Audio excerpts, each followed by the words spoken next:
Good morning. Let's pray.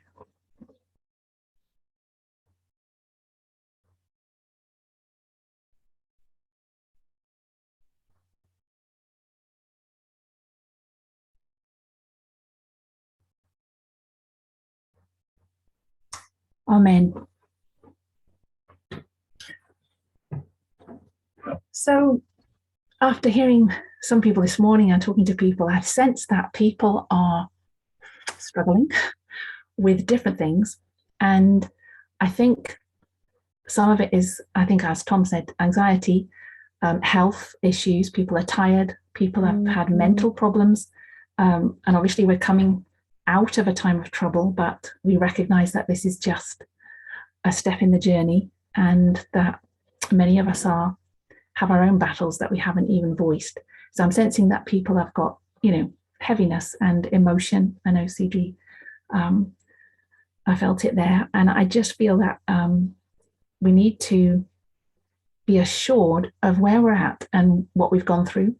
And I think what Elder Tess has been doing in the last two presentations, if everybody's seen the last two, she has taken us back and looked back, especially at 2014.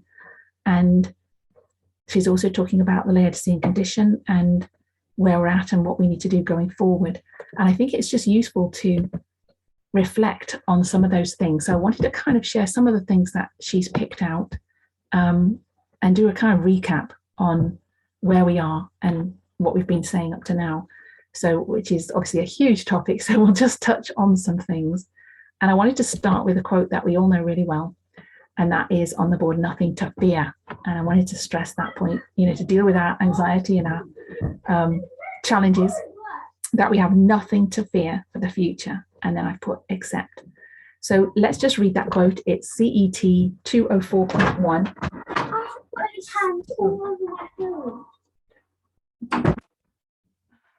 Sorry about that. CET 204.1. And it says, we have nothing to fear for the future, except as we shall forget the way the Lord has led us and his teaching in our past history. So this is a promise from God that we have nothing to fear for the future, except for these things, except if we forget the way he's led us and his teaching in our past history. So there is a way that God has led us on this journey, and there's a way that he's done that in our history, especially from 1989, but in our history, obviously, from Adventism and from the beginning of the world. So we're juggling several concepts of Eden to Eden, from mankind from the beginning of time, but also from Adventism, from the Millerite history, and in our own history from 1989. So we need to remember the way that God leads in these histories and how he works, and his teaching in our past history. So what has he taught us, and how did he teach us those things, and how that light came about. So Debray's put the whole quote in there, but we just picked out the last line. And it's worthwhile pulling out probably that Ellen White says, I'm filled with astonishment and with confidence in Christ as leader. And I want us all to be assured that Christ is leading this movement, and we can have confidence and assurance that he is leading this movement. And that's the purpose of us going over these histories and going over these lines and going over this message and allowing ourselves to be led by chosen people of God, and taking rebukes. And I think that's something that came out last time, that these rebukes are for our learning and for our growth. And it's for us to change, to be ready. So God's plan is for us to be ready. And this is the whole purpose of him pointing us back to these histories and the way he's led us. So something Elder Tess said in, I think it was January 1st presentation. No, it's the last one, sorry, all about Laodiceanism. So she says, nothing says Laodiceanism more than to look how God has led us and not appreciate it. So consider this, the Sunday law that is right in front of you. Consider that God brought you into the position to be on the front lines of an unpopular message, an offensive message, but a necessary one. And I can have that quote, please. Yes, that's directly taken from, well, I could just copy and paste it. I just the notes I took on her last presentation. So she said that in, I think the one about the Laodicean, please. Last week. I'll post it in the chat. So one of the things she brought out about what Laodiceanism is, and this is just one thing, we'll look at a couple of others as well, and that one of the main ones was that we need to accept rebuke, and that Laodiceans are not willing. And obviously this is a huge subject because Ellen White has many quotes about Laodicea, and this is just something that I pulled out that Elder Tess said. Nothing says Laodiceanism more than to look how God has led us and not appreciate it. So consider this, the Sunday law is right in front of you. Consider that God brought you into the position to be on the front lines of an unpopular message, an offensive message, but a necessary one. So didn't put the quote number, sorry. Oh, that's Elder Tess. That's directly quoting what she said in her last presentation. No, I know, but the one that you put in the message is sort of quote number for that, please. Sorry to interrupt. Oh, what do you mean? CET 204? Where'd you get it from? There's no number on what you've put in the message. I mean, the one I just read about, nothing says Laodiceanism. Nothing says late. Yeah, that one. Yeah, that's just Elder Tess's words that I wrote down when she did her presentation last week. She's quoting Ellen White when Ellen White talks about the Laodicean. No, that's just her saying that. But she does quote a quote. Sorry. Yeah, she quotes a quote as well, and I'll quote a couple of quotes that she said. But so I think what I want to pull from that is that she's saying that when we look back, we can all recognize that God has led us, but if we don't appreciate the way that God has led us and how, if we don't appreciate it, then we're in a Laodicean condition if we don't really see how wonderful this message is and how he's led us. And that's, I think, is going back to CET, that we don't have anything to fear unless we forget the way that he's led that and appreciate the way he's led us. And that this message is offensive and unpopular. I think that's the second thing I wanted to pull out of that we recognize that. I think when we started this journey, we recognized that we were heading towards the Sunday law. Our whole message was about the Sunday law. So we had Elder Jeff Pivinger, and he's talking about Daniel 11, 40 to 45, and we're talking about the glorious land and the papacy at that time entering into the glorious land to pass a Sunday law, basically. I mean, this is what we used to believe, but our focus was that soon a Sunday law is coming. We're in the time of the end with a last generation, and this was where our message is heading. So as light unfolds on the lines and as the message unfolds, we start getting light on what we think is the Sunday law. And we're expecting a law, obviously, about Sunday and Sabbath, and just one law. And as the messages unfolded, we recognized that we really didn't understand at all what was happening, and that God has been opening our eyes to all the things that we didn't understand clearly and the way that he's led us in the past. And one of the things that she brought out was the power of the midnight cry. So she quoted the broadside 1 April 6, 1846, paragraph 7. I'm not going to necessarily write the reference for this down. We know this quote. Actually, I could post it in the chat.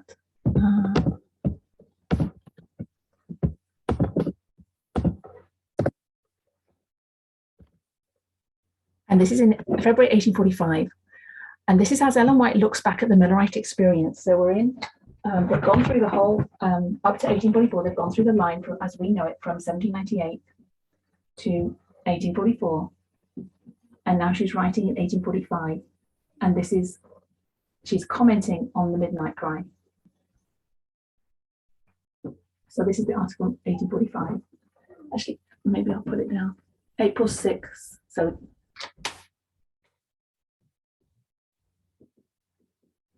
side. So if anybody wants to say anything as well, feel free to. I know Natalie did, but just if anybody else wants to say anything. April 6th, broadside, and it's 1846, paragraph 7. I was trying to save a bit of time by not writing it, perhaps, because these quotes are used in Elder Tess's presentation from last week. So I'd advise you, if you haven't watched it, to watch it again, watch it and watch it again. But you can get the references from there as well. So it's 1845. I had a vision of events commencing with the midnight cry. So there she marks the midnight cry, commencing the beginning. I saw a throne, and on it sat the Father and the Son. Before the throne, I saw the Advent people, the church and the world. I saw a company bowed down before the throne, deeply interested, while the most of them stood up disinterested and careless. Then I saw an exceeding bright light come from the Father to the Son, and from the Son it waved over the people before the throne. But few would receive this great light. Many came out from under it and immediately resisted it. Others were careless and did not cherish the light, and it moved off from them. Some cherished it and went and bowed down with a little praying company. This company would all receive the light and rejoiced in it, as their countenances shone with its glory. So this is her commentary on what's happened after the disappointment in 1844. And this is where the light is shining on them, the sanctuary and the Sabbath is coming to them, and people are accepting this light and cherishing it, and others are not. So we see here these groups. We see one group fights and one group accepts, but there is a third group, and this is the point that Elder Tess brought out, who accept but they don't cherish it. So there are actually 3 groups as opposed to 2 in this, and that's the most heartbreaking. So when we look back at our message, this is what we see is happening, that people may be looking like they're accepting it, walking with us, but not cherishing it. And so this is the key point I'm trying to bring out, that we need to appreciate the light that God has given us. We need to cherish it. We need to hold on to it and really stand upon it. And Elder Tess made reference to the fact the heart was breaking over that there was this fight in 2019 when the light of the midnight cry was quickly rejected by those who immediately resisted it. Others accepted it with all their heart and cherished it, but hundreds in the movement accepted it in 2019 but did not cherish it. They were careless with the messages that God gave, and that's been the struggle for the last 2 years, that people have not cherished this message of the midnight cry, especially sexism, to do with sexism.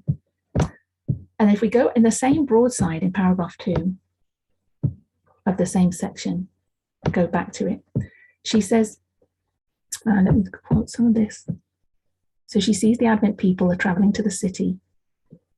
Let me just put the quote in. Did I read it all?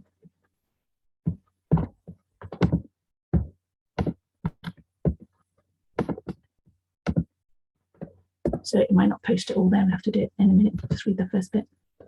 So she's praying at the family altar, and the Holy Ghost has fallen upon her, and she seems to be rising higher and higher, far above the dark world, to look for the Advent people in the world.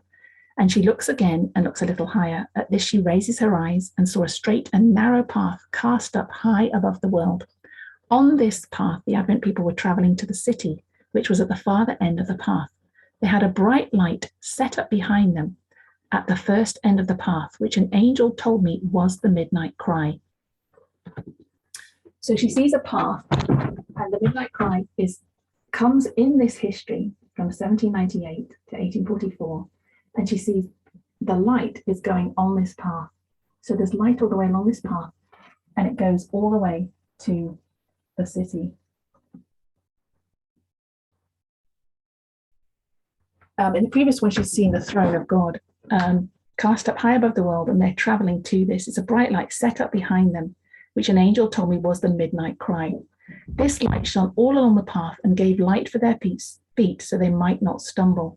And if they kept their eyes fixed on Jesus, who was just before them, leading them to the city, they were safe. So as the people are here, so you have people, Jesus is here. And he's leading them to the city. So I want us to be confident of that first thing, that just bring that out, that right here where we are now in 2022, Jesus is right there in front of us, leading us to the city. And we have to have confidence that he's doing that. And nothing happens without him knowing. Nothing happens to each one of us without him knowing and without him being there. And it says that as they kept their eyes fixed on Jesus, who was just before them, leading them to the city, they were safe. So this equals safe.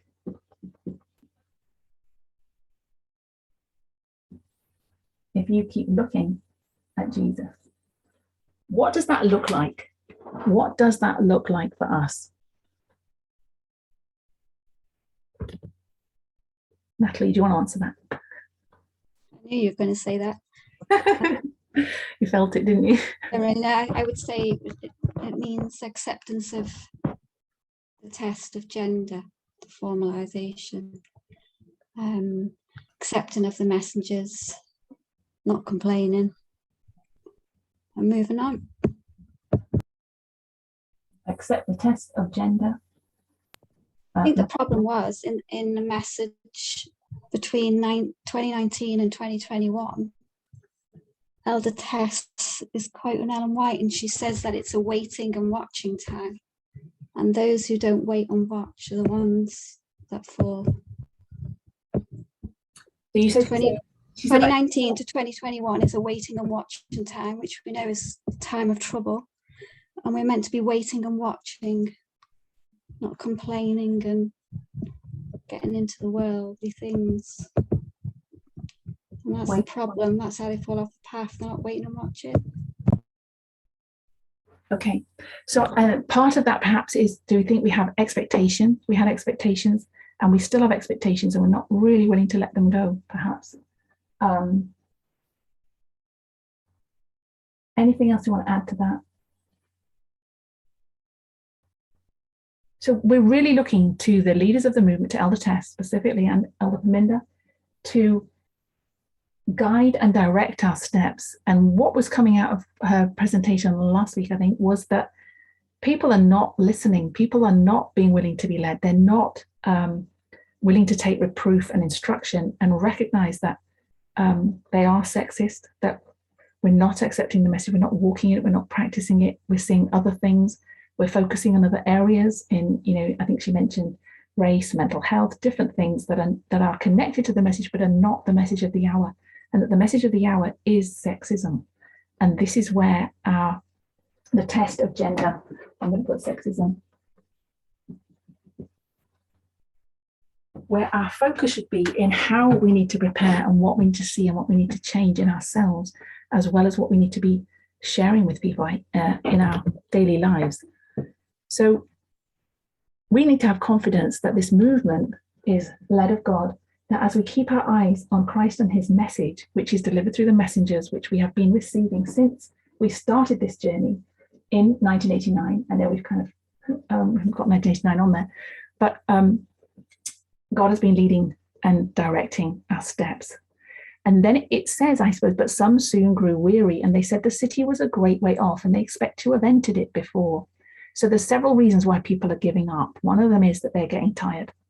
And we see physical tiredness around us. We see mental tiredness. We see emotional tiredness. We see tiredness. People are getting weary, and they're saying, this is too far off. We've got some years to occupy here. And this is a Laodicean condition too. There's time is just extending, and we need to make ourselves comfortable. We need to prepare for the future. We need to make sure that we are temporarily, we're focusing on temporal things. That doesn't mean we shouldn't have some, I want to get that in there, temporal plans.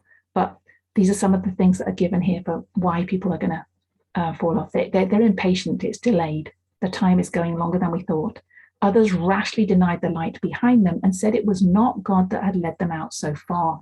So they had to accept, they have to look forward at the light that's coming, that keeps coming, but they have to look back and say, this is God, and God led us here. God led us at the midnight cry. In the Millerite history, they had to accept that that was the truth that led them through 1844 into 1845, and that this was how God had given that light for them to enter through there, even though the event wasn't what they anticipated, but this was still the light of God shining upon them here. And they had to accept that history and that light, that was truth from God. And we know Miller denied it, and Ellen White says that if he accepted the message of the third angel, everything would have been cleared up here. It would have been clear to him. So the past would have been clearer.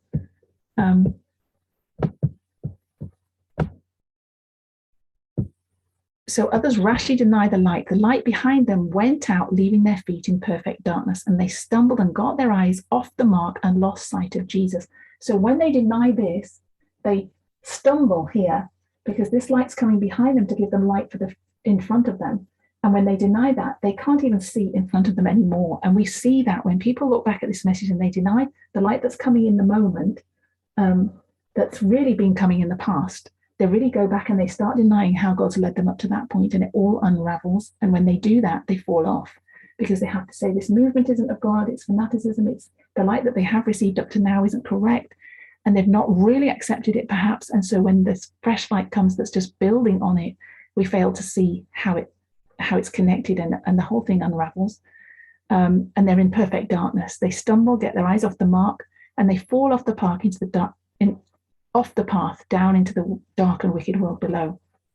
And it's just as impossible for them to get on the path again and go to the city as all the wicked world which God had rejected. So this is quite a sobering quote. And I think what that looks like, falling off that path, is not perhaps how we anticipated either. So people are still professing to be Seventh-day Adventists, going to church, perhaps going to the same church we're going to.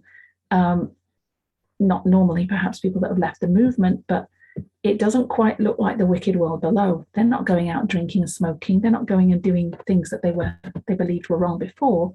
They're just going back into Laodicean doctrine, and they're accepting church teaching and going back to church instead of moving forward with the movement. So they're denying the way that God has led in this message and this movement. And Yeah. I think so. It's because Elder Tess said it's because, like Ellen White says, they can't, the Laodicea, the condition, they can't take reproof and correction.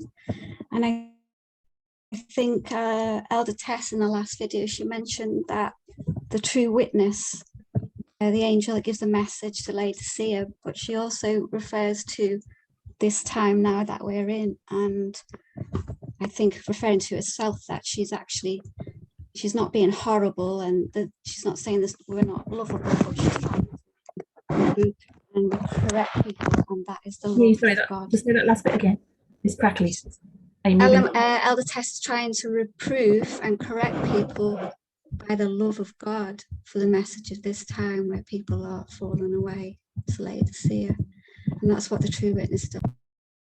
Yeah, exactly that. The witness of the, I was going to find that quote as well, I didn't put it in there, but the testimony of the true witness to the Laodiceans is one of reproof and rebuke, and they don't want to hear it. We don't want to hear it. I say we.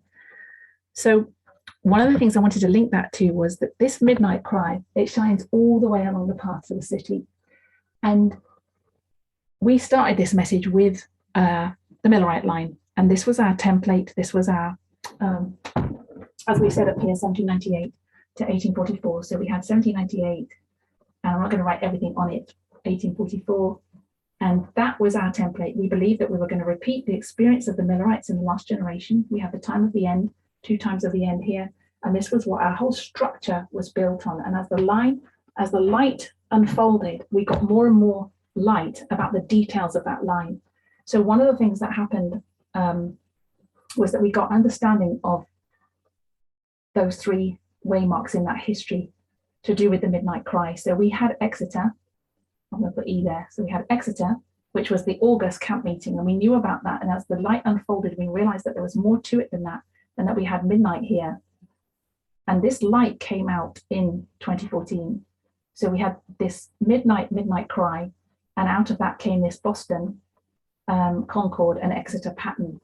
So we recognized that there were steps in the midnight cry, that it was progressive, that it was going to get brighter and brighter, and that this was a preparation for them to accept the third angel's message and enter into the most holy place with Christ when he moved in 1844. So this was a preparation, and it was the message getting clearer and clearer to them, evidence coming forth on it, but it was all connected, and it was a progressive work. And since that time, we have labeled it, obviously, that we have an increase of knowledge and a formalization, and we've seen that pattern in the dispensations, that we have these waymarks in each dispensation. So we have these 2 steps of an increase of knowledge and a formalization. On top of that, we got light about the 3 groups. So we had Levites, priests, Levites, and Nethinims from the story of Ezra 7:9. And that light came out in connection with time and the months and the days in the Millerite calendar here, and the Karaite reckoning, and all the calendars, and the whole message that was connected to time, which was connected to 2520, and all that unfolded, so that we had more details about this line to give us more evidence, of what our line's going to look like. So we began to get a lot more detail. And so in the presentation that Elder Tess did, she talked about the place of 2014. But before we go there, I just wanted to just draw the line of the 144,000 and see how that fits in with 2014, or where 2014 fits in with that. So we have the 144,000, and we've said this, I think the last time we spoke, we went over the waymarks, and we should know them really well by now. So we have 9/11 and Sunday law and straight line, it's wonky, sorry. Wonky. Sunday law, close of probation, and second advent. And we discussed how we got those waymarks from Great Controversy. So these three, we had the order of events from Great Controversy, and these two came in our time. So sorry, this is 1989. And this was our time at the end. And that was rooted in Daniel 11. So as the line unfolded, we got 2001. Let's call that 2001. 9/11. And so this was the structure that we saw of these 5 waymarks and 4 dispensations. And within that, we were seeing this pattern of the 2, increase of knowledge and formalization. So, and we got that from the structure of the Midnight Cry from Boston, Concord, and Exeter. And we saw that it was a complex process. It wasn't just a one-off meeting, that it was light was being given over a time period and progressively, and that it was a build-up. And that was important for us to see, that this is the latter rain, that the message was progressive, that the whole structure of the line of the light was coming is progressive in each dispensation, but we could break it down to an increase of knowledge and a formalization. And that's why in our time it's a bit more complex, because we're dealing with this big line, but we recognize that there are fractals, and we have the fractals of the priests, the Levites, and the Nethinims. And in each of one of those lines, we see that there's an increase of knowledge and a formalization, and they have their own line. They have a miniature version of this to go through. So the priests go through this line, then the Levites go through this line, and the Nethinims go through this line, and it's running concurrently, and it's on top of each other. So it's at the same time that we're doing that. So who wants to help? So where are we going to put, if we do the priests, Levites, and Nethinims under here? Can I just ask a question, please? Yes, go ahead, yeah.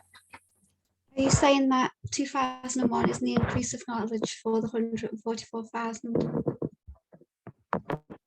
No, I'm saying increase of knowledge is in here, and a formalization before Sunday law for the. You're saying 2001 isn't the increase of knowledge? No, it's 144,000. Between there. So 2001, this is 9/11. We could call it 9/11 because I think on some lines it does, but 2001. What is that then? On the 144,000 line, what's 2001 in this theme that you're giving us? This is, I guess, if we do Boston, Concord, and Exeter, you could say that's Boston, Concord, Exeter, and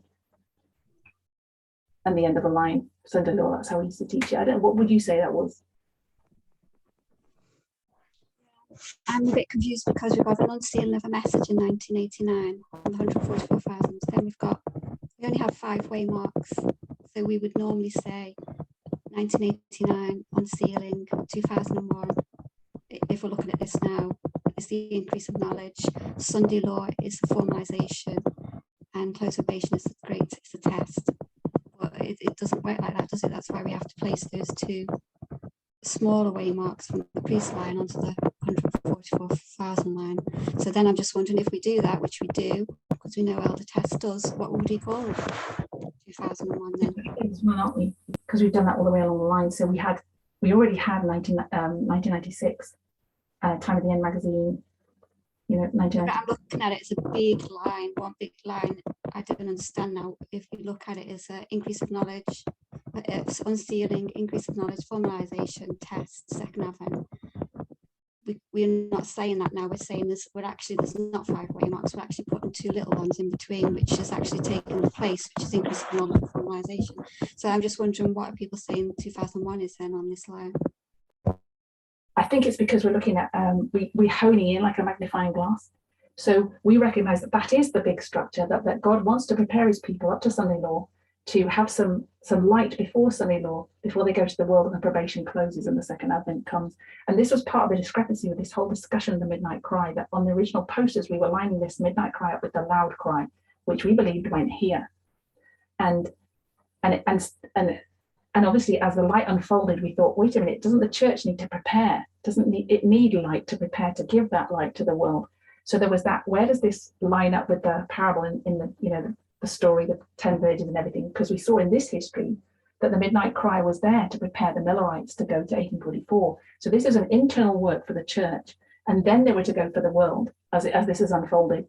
So they need some, you know, they need light there as well. So we recognize that it wasn't as clear as we thought it was, in the sense of when we lined it up with a loud cry in our history, because in this history, they're getting this midnight cry to prepare the church for what they thought was the second coming in 1844.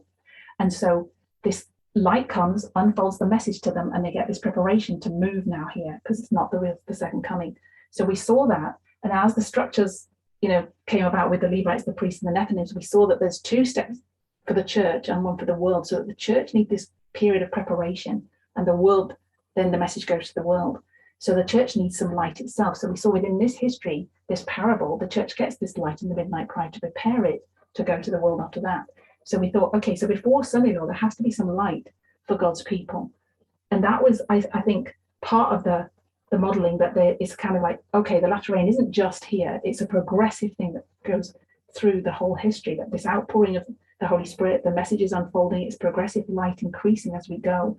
And we called it the overall thing, the latter rain, but then we got the agriculture model and that further details, where we have the ploughing and the early rain, the latter rain, and the harvest, which still stands.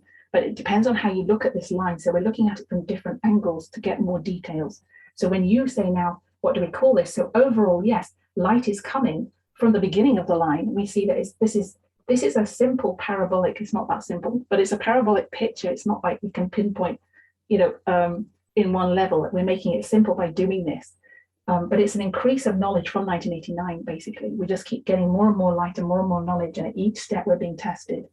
And when we broke that down, we saw that actually, that in each dispensational, there's an increase of knowledge and formalization. So we get that from here, like you say, increase of knowledge, formalization, because we have that, you know, Time at the End magazine, and then it's formalized to the Sunday law. So we have that on that overall structure from the Millerite history, but then we realized in each dispensation, each section, there's an increase of knowledge and a formalization. And I think that's what we're honing in on now, to see that it's a fractal within a bigger line. Does that make sense? I don't know if I've answered your question. I just don't understand would we call 2011 an increase of knowledge? We obviously wouldn't, because we're saying it's 2019 for the 144,000. What point you're trying to illustrate? So here, what would you do here? You're going to have that and that there as well, aren't you? Yeah, but I didn't want to look at those in each I'm not going to look at this in dispensationalism. I want to look at this as the line of the 144,000 5-way marks. Okay. So the line of the 144,000, you wanted to put increase of knowledge here. Where do you want to put them? I'm just saying, if we've only got 5-way marks on each line, then we always know we've only ever had 5 on the 144,000 as well. But it seems we haven't. We've actually got an extra 2. They're small way marks. So instead of having 1989 as the unsealing of a message, 9/11 is the increase of knowledge. You know, if you want to place it like the 5-way marks, we're obviously not doing that. And I'm just wondering if you've noticed that we haven't got 5 now. We've actually got 6. Okay, I think we've still got 5, and if we stick to the agriculture, 7. 7, yeah, we've got 7. Okay, so we've got ploughing, early rain, latter rain, harvest. So that's another model. So with this increase of knowledge and formalization, I don't think we put that on the 5-way marks as such. I don't think we've done that to just on those 5-way marks. That's always been those 5-way marks. Okay, I get you. So I think that that's the overall structure of the line from the books, from 9/11 and Islam, and the repeat of the Millerite history, where we got that from originally 1840. And then we had this agriculture model on top of it, and then we had this light of the midnight cry, which opens up I think in connection with Ezra 7:9 and the details of the Millerite history of how that's delivered, where we get this pattern of Boston, Concord, Exeter. And I think that's what we then overlaid on each section. So hopefully it's clearer. It's supposed to be clearer, but it is complex trying to jiggle the lines. And I think that's why. Sorry. Go on. Carry on. Yeah, so the way I understand it is that we had, I think, the increase of knowledge and formalization in each dispensation also comes from laying the 3 lines of the 144,000, the Levites and the Nethinims, or the priests, Levites, and Nethinims are one on top of another. And you find that each one is kind of slightly offset. So for the priests, the time of the end is 1989. Yeah. For the Levites, the time of the end is 2001, and so on and so forth. And when you put those lines underneath each one, you find there's like an increase of knowledge and formalization for the Levites, and that ends up in that time period between, yeah, and I think that's where that's also another place where we got that increase of knowledge and formalization in between each dispensation. Yeah, and then obviously between close of probation and second advent, you have the death decree and the time of trouble in there. So there's also 2-way marks that are in there. So you start seeing that actually those 2-way marks in between each one. So yeah, so that's why I think that's why you kind of transitioned from, as I understand what Natalie's saying, I'm not sure that in the big line there should only be the increase of knowledge and formalization in between 1989 and 2001, because I think that comes from the 7 thunders. But then when you lay over the Levites, the line of the Levites, where their time of the end is in 2001. So if you shift that over, you find actually there's an increase of knowledge and formalization for the Levites, and that comes in between the next dispensation, and then the Nethinims, their time of the end is shifted again over a dispensation, and you have the increase of knowledge and formalization there. So that's why you see at least that's where one of the things that helped me understand why there's an increase of knowledge and formalization in between each dispensation. Okay, so you're working backwards. I think what you're saying is that we got this from when the priests, Levites, and Nethinims opened up, and that's where I wanted to go with this. That we recognize that the priests had a Sunday law. They had the same structure of this line because the Sunday law came out in 2014 for the priests. So, and that light of the midnight cry came out at the same time, and this was based around the knowledge that we'd already received in the previous history on the 2520, because we got 2014 from the 126 and 24. So, okay, I'm going to try and make it simple because I think we probably lost some people there. So let's go back to the priests. So when we discover that there's 3 groups, there's 2 groups for the church and there's 1 for the world, and that God gets his people ready in these 2 steps. There were 2 temple cleansings at the time of Christ. There was various evidence that we came to that would help us to see that the church is going to be prepared first and then the world, that the message goes to the church first to prepare them. Jesus calls his disciples before they go to the Gentiles. That's clear. He calls the Millerites before they're supposed to go to the world. And in that preparation process of calling the Millerites, they go through this increase of light, this midnight cry message. And we saw when we were discussing these things in this dispensation about the 2520, that there was a 126 connected to the 2520. And this 126 brought us to 1989. So we began to see how time solidified our message, and that based on the 2520, we could see this 126 from 1863, from the chiastic structure that Brother Tom did this morning about the 2520 ending in 1863, that they went into a scattering, that God's church went into a scattering, and that scattering or that darkness paralleled the 1798 darkness of the 1260. It was 126. It was a fraction of that. It was the 10th of the 1260. So in 1798 parallels this, and that was a period of darkness of the 1260 to 1798. And this brought us to 1989. So that solidified that date there, because at the time we were talking about communism falling, we saw it was a period from 1989 to 91. And we were saying, you know, what date would we put on that? We're leaning towards, this is when it really, Soviet Union really collapsed. This is just the Berlin Wall. But this 126 brought us to 1989, and we later said, November 9th, obviously that's when the Berlin Wall fell down. And the 126 solidified that date. And then we saw 1888 as a significant date in our history to do with the Sunday law. And we saw that when we added 126 to 1888, it brought us to 2014. So we had another 126. So we had this second testimony, as it were. We knew that there were two 2520s. And we were just seeing this logic. And this was in 2012 when we're discussing this, of these and the significance of that bringing us to 2014. Karen, go on. I just wanted to say, I think Elder Tess said that I get what you're doing there with the 126 with 1888 and Sunday, but I think we can compare 1888 as a warning of the Sunday law, which we place at Panion, not the Sunday law. Yeah, she mentioned that. She might go into that in the next presentation. I think she mentioned it was a warning of the Sunday law, yeah. But in the time of this history, when we were discussing it, we saw that Sunday law was being agitated here. We knew it hadn't actually been put into force.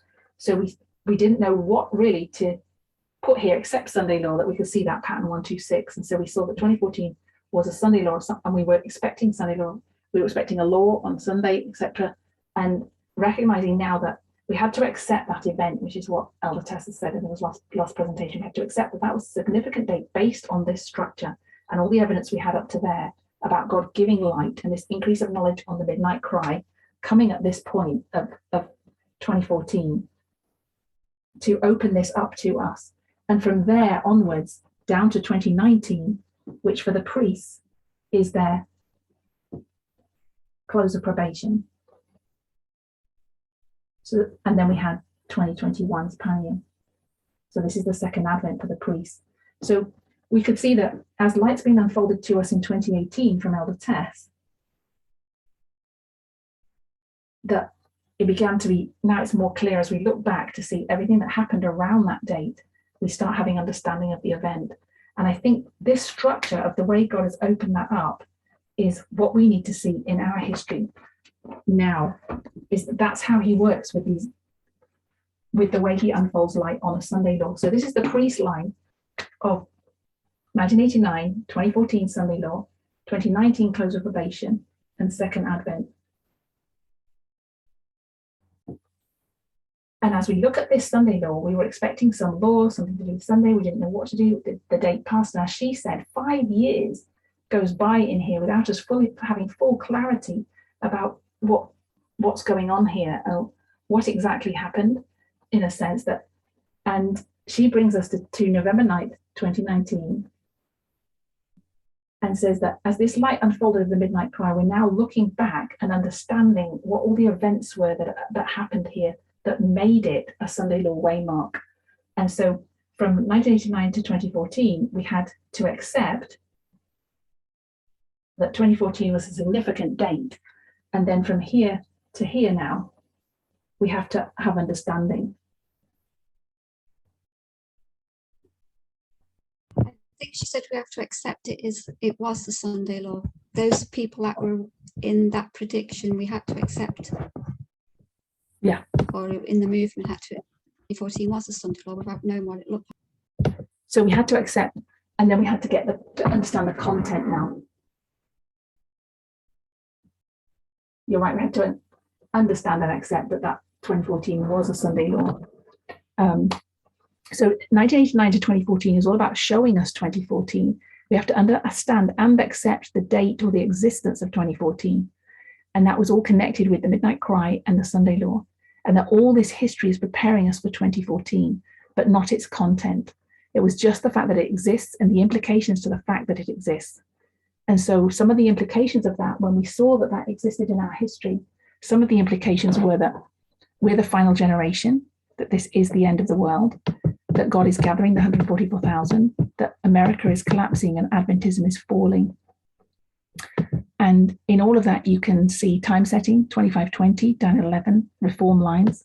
So God expects you to accept that message, basically, that he gave, 2520, down 11, reform lines, and accept that this is a Sunday law. and then now look back and understand what the context of that was. So all that history from here to here is now, from 2014 to 2019 specifically, actually, is making us understand, actually to 2021, to here, is making us understand and accept 2014. Not the fact that it exists, but now the content of it. So for all those living from here, 2014 to 2018, when this message comes, he says he's giving us some information. She actually described it like she's giving us a box. God is giving us a box. It's labeled Sunday Law on the side. Just take it and accept it. Then as we open it and start pulling things out, it doesn't look like we thought it was going to. So when we open the box, we can't recognize the content. And so our reform line starts evolving. And it's having the faith to hold on to that while not fully understanding it, and then opening it up and considering the content.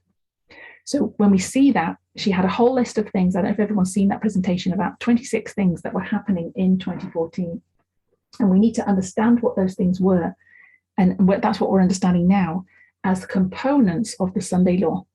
So this is, it's almost like a dress rehearsal of what we're going to go through as it comes, because this is our template, almost like a type, but of all the things we're going to see at the Sunday Law, because this is our first unraveling of it, as it were, for the priests. So they understand that this, what the Sunday Law looks like, that it is more than just one law. It's a process of things. It's multiple things.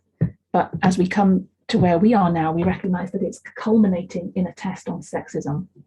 So can anybody think of the things that were mentioned in that history that were going on in 2014? What are some of the key waymarks that she mentioned, or at least the ideas behind it? So what does it include in 2014? Alfie? Does anyone apart from Natalie know? Maybe everyone hasn't watched last week's or the week's presentation. No, it's actually, this was the 1st of January one, I think.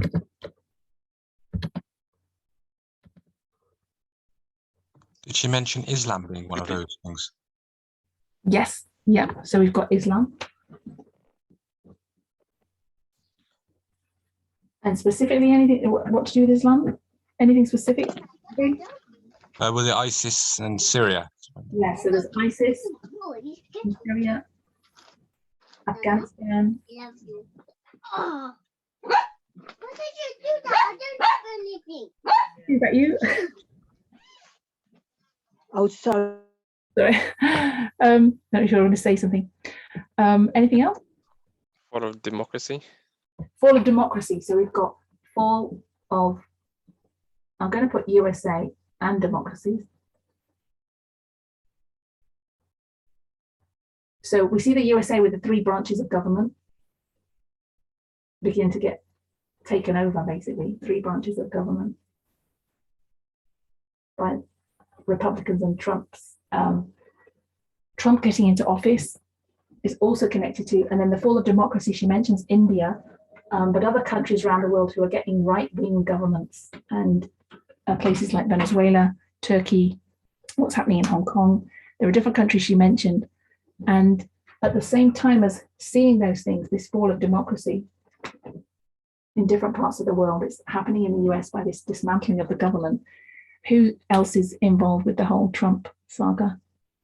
Russia. So Russia, we have Russia's role. So we've got Russia and their role with cyber warfare and the whole Election. Yeah, the whole election with Cambridge Analytica and getting Trump into power. So we could put Cambridge Analytica there.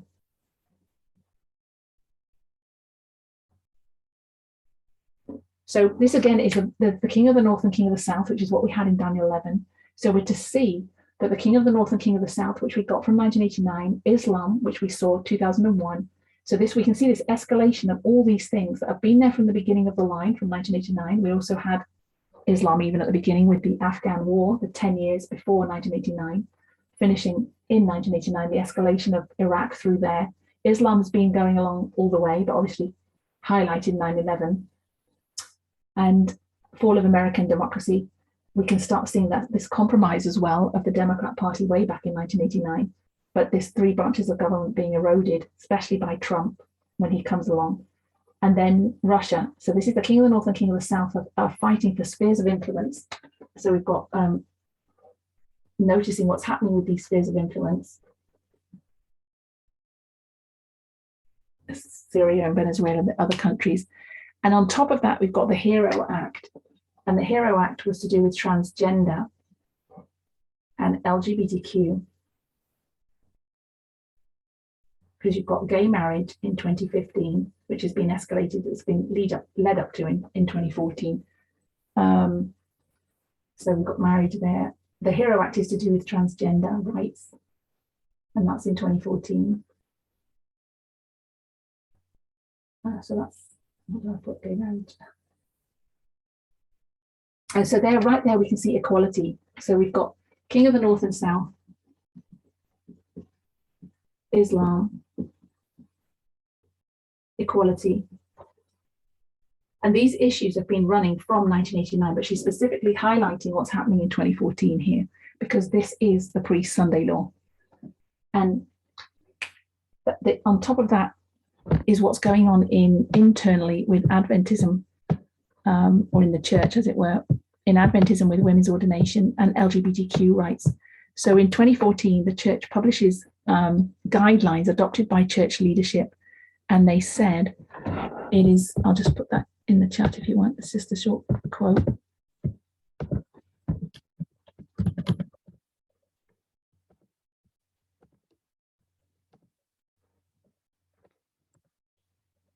Guidelines adopted by church leadership in 2014. So this was a significant step they took to give guidelines on same-sex couples. It is inconsistent with the Adventist Church's understanding of scriptural teaching to admit into or maintain in membership persons practicing sexual behaviors incompatible with biblical teaching. Neither is it acceptable for Adventist pastors or churches to provide wedding services or facilities for same-sex couples. So they're making a statement now about their viewpoint on homosexuality.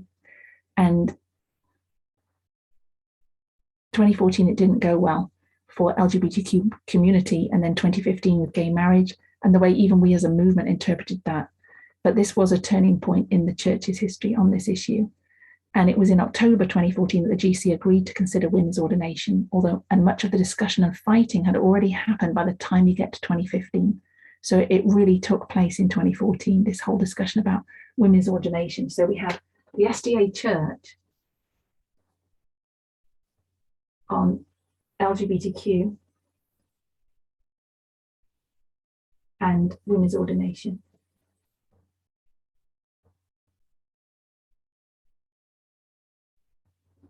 So we see them reflecting the issues that are going to be prevalent, a part of the Sunday law, and how they're failing that test in that history. And so all this is significant when it comes to us understanding more about what the future Sunday law is going to look like. And when we recognize that at each one of these waymarks is also a Sunday law for the different groups. So this is something that came up last week, so I don't know if people have clarity on it, but we see this is the Sunday law for the priests as it goes on. This is the Sunday law for the Levites. And that 2021 is the Sunday law for the Nethinims. So as this process goes on, we see an unfolding of light on what the Sunday law is going to look like as it culminates in the Sunday law on the main line, because considering that all this history, although it's written under here, is actually being fitted in under here. So if we draw that again, it'll be, I think it's a bit clearer to see how that priest line fits in with the 144,000 line. So it's just recognizing that when each one of these waymarks, the characteristics we're seeing is an unfolding of light on the Sunday law for each of those groups, and remembering that it's a progressive work, and it's not, because it came up last week, a question about who's being tested at each of those points. But this is kind of parabolic language for us to understand, broken down a bit more simply, that all this is light for us on the Sunday law, and we're leading up to it. So what we draw from that is that it isn't one law, one specific law, and we're looking for a whole series of events that we need to see.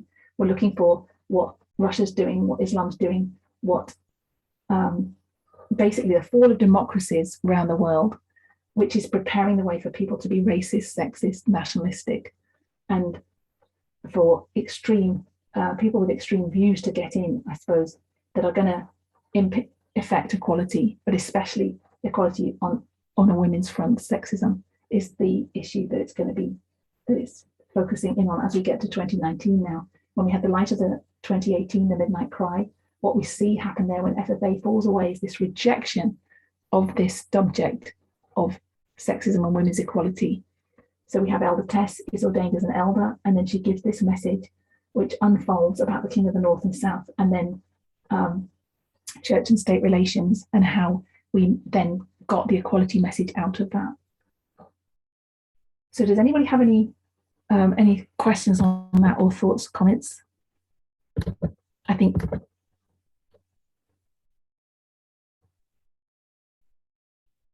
Can I ask a question? Good Yes. morning. Hi. Hi, good morning. I came late. I know that in 2021, we're talking about the second coming. I know.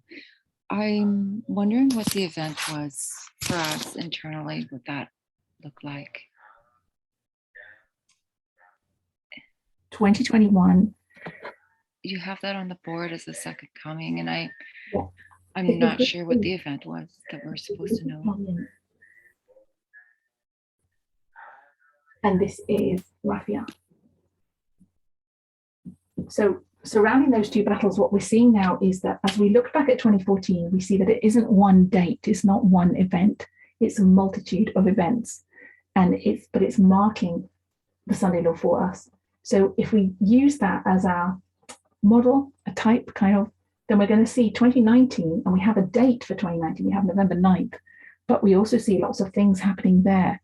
And I think it's important for us to remember that when we see even November 9th in 1989, it's kind of nicely mirrored in there. There's lots of things happening in 1989. So we would limit it at one point to the fall of the Berlin Wall. And then we recognized that actually the World Wide Web was invented. There's the end of the Afghan war. There's a whole list of things we could put under 1989, which I think we started doing a few weeks back. But and that's what Elder Tess has done here, showing us that I don't think we're looking for one event.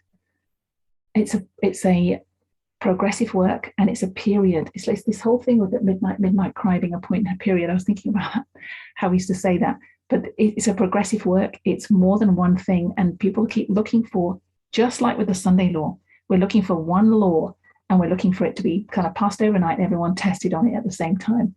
And I think we really have to move away from that model, which is, I think, what I said at the beginning, but maybe, did I say that already?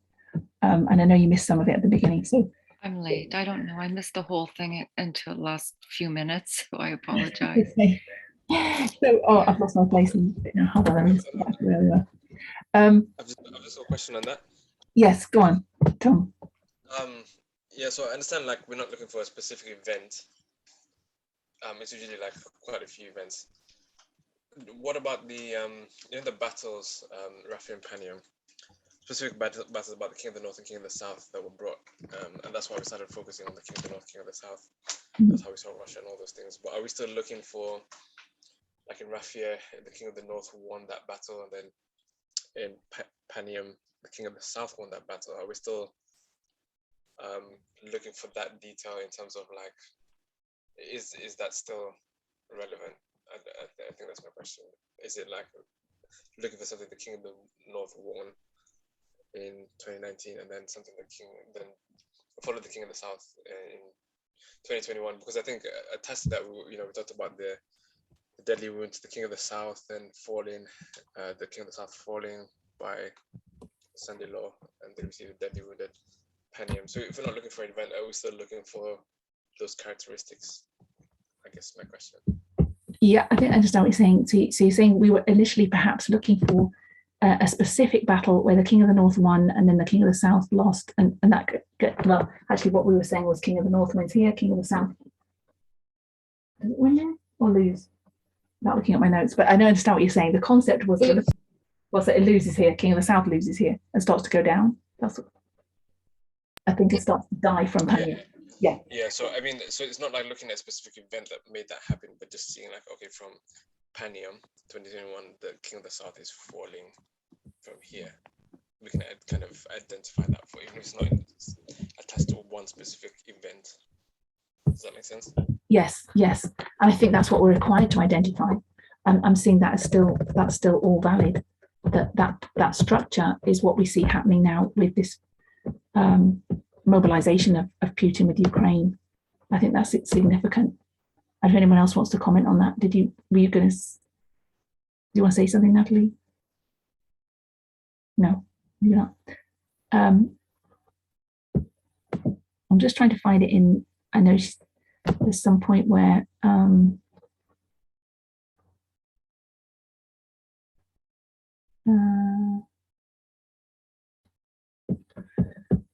I think she addressed this, that's why I'm just trying to look for it.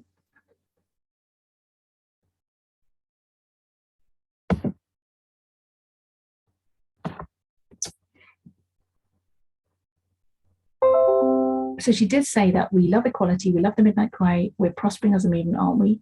And she says, no, we're not. We don't just talk about Panium. Why don't you just give us a date? This is the formalization of the Sunday law. Don't you have a date yet? She's not presenting this because it's all she has to teach. So she's basically saying that these are the things that people are saying, and that we're watching and waiting for these things, and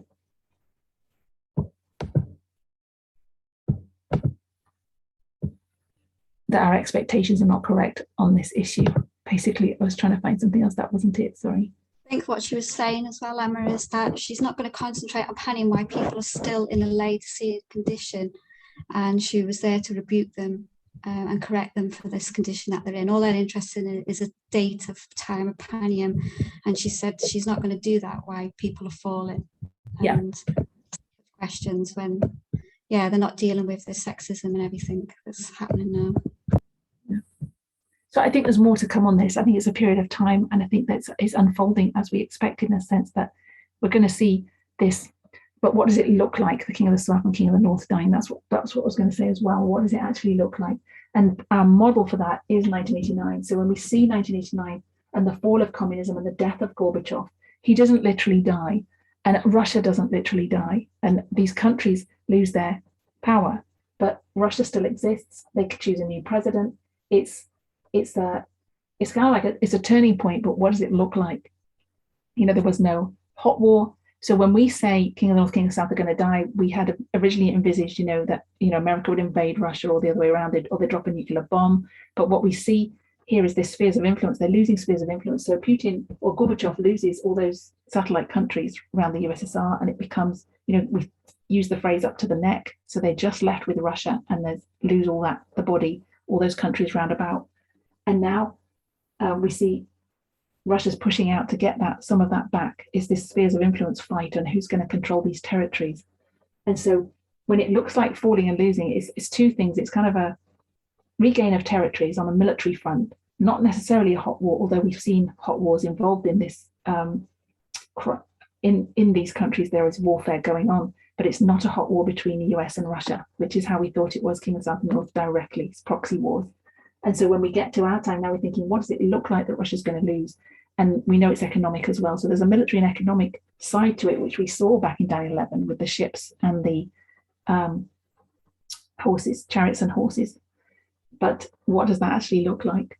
So there's going to be economic sanctions and pressure and subterfuge. And those are the things we see happening in 1989, which is being repeated around what's happening with Raffia and Panium. I think we see those two things. So it is, yes, we're expecting to see them, but what does it look like? Like we are expecting a Sunday law, but what does it look like? And it's changed shape. It's growing. Our understanding of it is growing about what to expect, and that this is progressive testing going on in this history as we lead up to that culmination of it. And it's bringing all these threads together.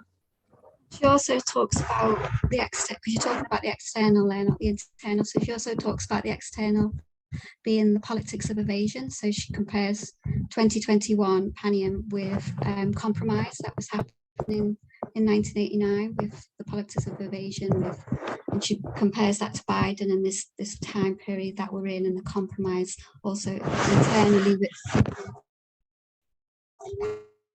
Yeah, so Natalie's touching on a point, which is there's that to think about as well. And the compromises, yeah. Politics. So in the last presentation, when she talks about Laodicea and what it looks like, this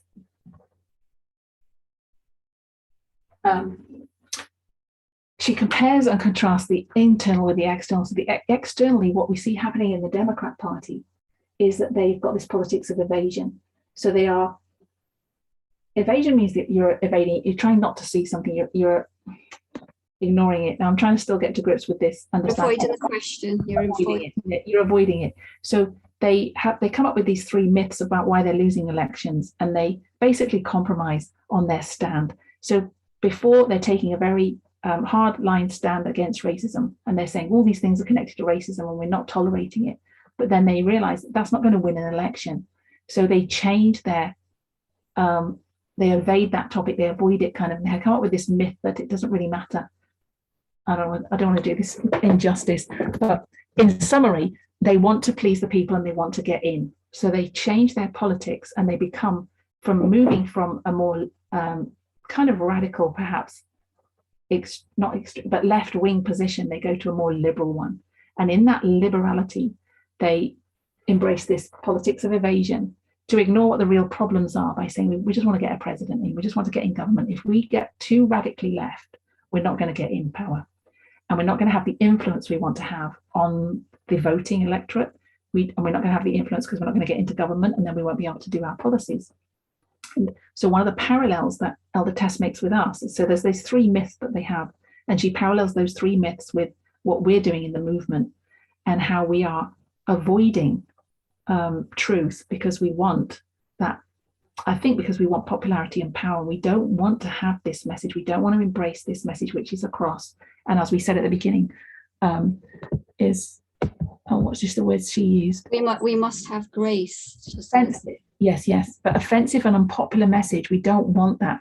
So for us to have success, for instance, so that the way the Democrats are reasoning is for us to have success with getting into power and with the voters, we need to have influence with them. So we need to temper down our message and basically get the votes in. And this is how we kind of, she says, we must have success with SDAs in the world. So we're trying to win Levites and Nethinims.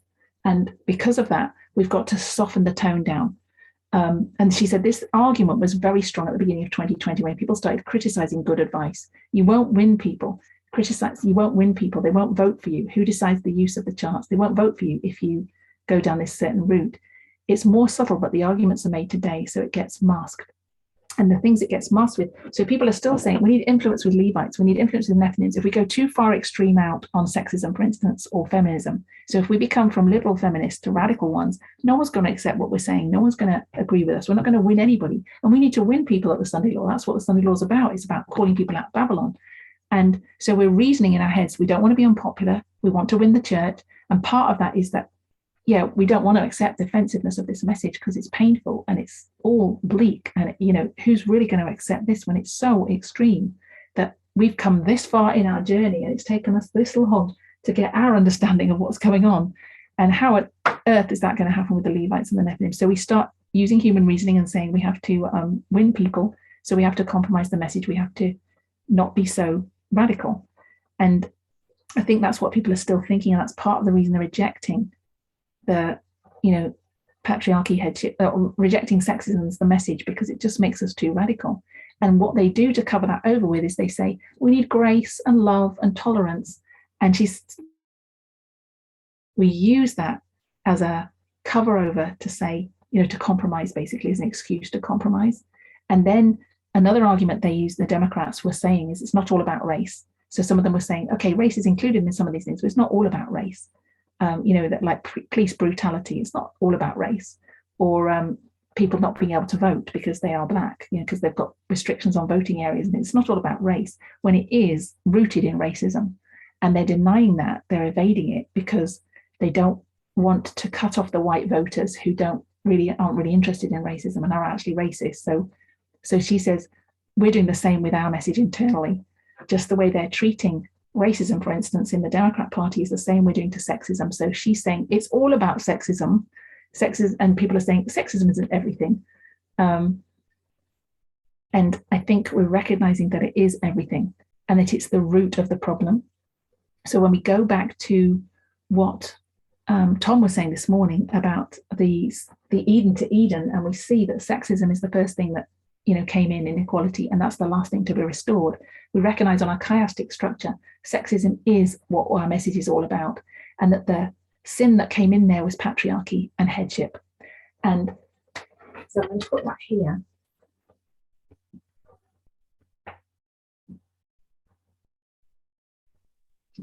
But Emma, you wouldn't go in there with a message that's going to let them it be debatable at first. You're going to go in there with love, isn't it? What do you think, Theory? That's what I think. I mean, you're just not going to go shove straight in their faces. You're going to go in there and then build up. We only had 2 months to get our heads around wearing pants. Why we got going so gentle? 2 months. I think what we've got to reassess is what it looks like to deliver the message, and to say that we're not addressing here how to reach. We are addressing how to reach people, but we're also saying Elder Tess is also getting told off for the way she's delivering rebukes to the priests. The priests are saying, you're not loving, you're not kind to these men, they're not sexist, they're not that bad, making excuses, tolerate it, give them some time, give us some time. And all the way we're using grace, love, and tolerance is a mask to say, we don't really accept that sexism is the issue, and we really don't want to do this because it's not that important, is it really? It's not all about sexism. And the root of it is all about sexism. It is recognizing that patriarchy and headship have got us to this mess, and unless we see how significant that is and we really bend our energies to change, we're not really accepting the message. So all these things are components of it, and yes, we need to see them, just like grace, love, and tolerance were used in the right way. But she's saying that in the Laodicean time period, when that message was coming, people were saying, we need grace, we need love, stop telling us off. And it was used as a way to reject the message. It's being used as a. No, I don't agree with. I mean, sorry, I agree with you. Yes. Yeah. And I think sometimes then when we come in with these arguments about how to reach Levites, it's a decoy from what we've just made the point about saying. It's nothing to do with that. We're not saying we shouldn't go to people and be loving and kind. Of course, that's the whole message is based around the fact that we're into equality, which means treating everybody with respect and love and tolerance. But how we deliver the message now, it has to be a straight message, which is this is sin and we're not tolerating it. And that goes to the priests, but that also goes to Levites and Nethinims. How we package that, obviously we could have that discussion about how you do that to a Levite or a Nethin. But what Elder Tess is saying, we're not even doing it to us. We're not even accepting the rebukes as priests. So how can we even go to Levites and Nethinims with anything at this point? Because we're not even accepting the nature of sin. And the nature of sin is this, and is not accepting rebukes about that. It's not that you're breaking other 10 of the 10 commandments, you're stealing or you're drinking alcohol or all those kind of sins that we think of as needing rebuking. It's sexism that needs rebuking, and we're not accepting that rebuke. We're not accepting that is what the message is about, and that's all it's about at this point, in a sense of the test.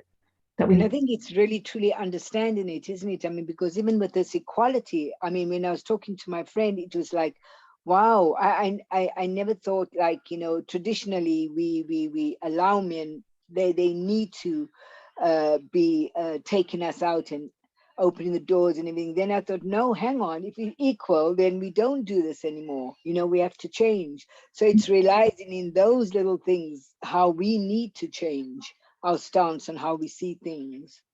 And this is what we're trying to help each other do, hopefully, that this is a revelation to us of all the ways that we are sexist, and recognizing, first of all, that we are sexist, that we're rooted in it. We're rooted in patriarchy and headship in society, as well as in the church. And when we see that, we recognize the need to fight against it and stand up against it. So when those things come up that people say, oh, the man should be, should do this, that, and the other, we should say, wait a minute, these are gender roles that we have cultivated, and we need to do away with them. We need to speak up about them. We need to change them. So even things like, I think I was sharing this with you, Cedri, how we say phrases and they're sexist, and we dress, everything we do is so into that model that we have to consciously and conscientiously fight against it. So I'm at the swimming pool with my sons, and one of them, and I go in and it's cold, the water's cold, and they don't want to get in. And actually, the younger one doesn't want to get in. The older one says, man up and get in. And I'm already in the water. And I said, what do you mean, man up, woman up and get in the water? I'm already in the water. But it's things like that where we put men are strong and bold and they're going to do the brave thing. And I'm saying, what does that make a woman look like? Weak, feeble. It just reinforces the stereotypes that women are this way and men are this way. And I think we have to consciously see that in every walk of life, every area. And this contrast and this conflict between liberal, the Democrats being more liberal and more accommodating and more like liberal feminism and radical feminism, and seeing radical feminism in a positive way, not in a this is extreme and liberal is best. It's best to be liberal because it's middle of the road, accepts things, it just works with society where it is. But radical says, no, the whole structure needs to be torn down because it's rooted in sexism and oppression. And I think that's what we really need to conceptualize. And I think that going back to the grace thing and not having a straight message, if Elder Tess mentioned, if you listen to FFA or whoever was giving the message in the Germany camp meeting, it was all about, we have to have grace and love, and then see what happened to them not long after. Most of them fell away. Yeah. And she makes that point that in the Germany camp meeting in 2019, there's FFA Sabbath School with the people from FFA in America. They were all talking about grace and love and tolerating people, and not talking about the prophetic message of equality of the hour, and the other things that Elder Tess was saying, the prophetic message. And all those people, when that test came, they fell off. Practically all of them. Not every single one, but most of them fell off. That's a wake-up call. Yeah. So it's really important for us to see that a lot of the times when people talk about that, if they're disgruntled and they're talking about love, and this is what many people who've left in the past have talked about, there's no love, there's the grace and tolerance, and it's the way it's being used now is as a weapon to reject the truth, and we have to recognize that. So I'm aware that we're out of time, and the summary of this to me is that we need to see that this is a prototype out walking through the history of 2014 and up to here is how he works. So going back to Alison's question about what we're expecting to see in Panium, we're not going to see that yet, because this is the way it works, that we're given a date, we're given significance of the date, 2019, November 9th, we were given. We didn't really know what to expect. We didn't have an event as such, we had the date, but in here we had the year, we knew it was Sunday law, but we didn't have all this content. And it's now as we look back that we get all the content and it falls into place. And that's how he works. So he brings up a date, or he brings up an event on a line, and he says, you're going to accept this and walk through it, because this is what we've been prophesied and what we've been told by, that the message is pointing to. We don't have all the understanding and all the information yet. And as things unfold, it starts to come out what it's supposed to look like. And so that's what's going to happen, I think, with Panium as well. Well, that's what is happening. It's a process, it's a period, and we're going to look back and see certain things that we need to see to prepare us for what's coming, which is how it keeps on working. So we're looking at these things, and on top of that, we know we have the overall structure of Raphia and Panium, which is in here. So this is Raphia, and this is Panium. So whilst that is the close of probation and the second advent for the priests, that is also the increase and the formalization of knowledge and formalization leading to the Sunday law for the 144,000. So these waymarks are important for the 144,000 as well as the priests. So they have this impact here in this line that we need to understand as well on a bigger picture. So it's really important that you understand all the light that was coming here on the midnight cry for 2018, 2019, which was our increase of knowledge, for this formalization, which we're now seeing of sexism. So we can see that this is building up, these two waymarks are building up to Sunday law. So all this information I think we should expect to see in those two waymarks as Sunday laws for the Levites and the Nephilims, which are leading to the final Sunday law. So we have 2014 in here. On another level, we're going to put 2014 in here. And these are 4 Sunday laws leading up to this one. So these are the 3 Sunday laws for the priests, the Levites, and the Nephilims. And so it's almost like we're having this rehearsal 3 times over, or it's a progressive rehearsal, as it were, guiding us through what to expect when we get to this one. And I think that links to Alison's question about what does the second advent look like. So when we start gathering all the information on that, we're going to see how it's going to work at the end of the line. I think this is how this is a prototype, as it were, for this big line, the real thing that's coming up, a rehearsal. And I just see in that the mercy of God that he's giving us a rehearsal. If you've ever done any drama or any acting, you have lots of rehearsals before you get the real thing. And that gives you confidence and courage to know that the real thing is going to go well. So if you stick to this line, as we said up here, if you stick to the safety of this, recognizing we don't understand everything, that's how God works, accept the events, accept the dates, and then we'll look back and we'll get more clarity, then you can have confidence as we go forward. This is connected to looking back at Midnight Cry, having light behind and in front, and how he works constantly with this light behind and in front, which links nicely into chiasm, that the beginning of our line, 1989, the beginning of the Sunday Law process, 2014, are both beginnings that we need to learn from for our end, not just as priests at Second Advent, but the main Second Advent. How is this all going to culminate at the end of the world? So we should be encouraged that all this light that we're having, that we're getting ongoing, as well as that's behind us, we're getting more light on what's gone before, is the way Jesus is leading us. And this is a safe way to be led. We don't have to know everything at this point about even the things we're walking through, because we're going to get more light as we walk through it. And that will take us safely to the city. So let's have confidence and have nothing to fear, except we forget all this. So let's accept it, embrace it, and appreciate it, because this is the Midnight Cry light for our time. I just wanted to say that 2014 was a Sunday law. It's not like a time. 2014 was what? We can't hear you. A Sunday law. It was a Sunday, yeah. Like a typo, it was a Sunday law. Yeah. Yeah, I'll put a picture of the board afterwards, Ali. I'll post it. So yeah, it was Sunday law, and I think we've got to conceptualize that we have gone through a Sunday law as priests. So let's pray.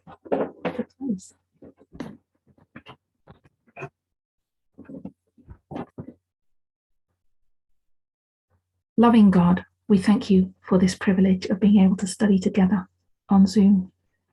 We thank you for all the light that is shining upon us in our generation as priests and as 144,000. And we ask that you would help us to gather up the fragments, to gather up the rays of light, to walk in this Midnight Cry light, to stand upon it, and to accept the light that's coming, to believe with all our hearts that you are a leader of this movement, that you are guiding us safely home.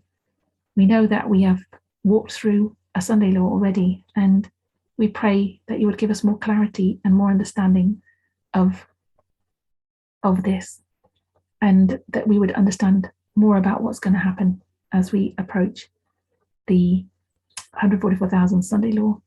We thank you for these parables, for these lines, for these all the information, the methodology that you have given us to fully understand your word at this time. And we pray that you would help each one of us to pass this test of sexism, to see the inequality all around us, and to recognize how to walk in the light of equality, and to combat all the sexism that we see around us, to change it, to change our mindsets and our characters. Please be with us and guide us through this day. Give us a blessing, we pray. In Jesus' name, amen. Amen. Thank you. Amen. Thank you. Hey, Emma. Yes. 1 second. Should I stop recording? Yeah, if you start recording first, Emma.